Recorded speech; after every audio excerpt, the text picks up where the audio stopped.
कि ये सरकार टुकड़ा के खिलाफ है।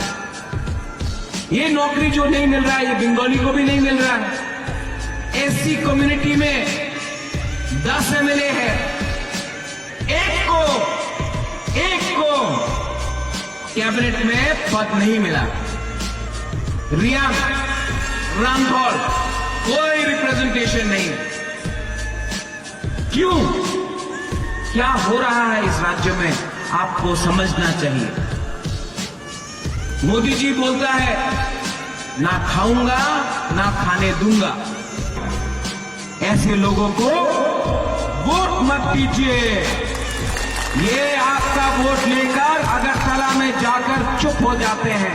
हमको आज क्वालिटी चाहिए।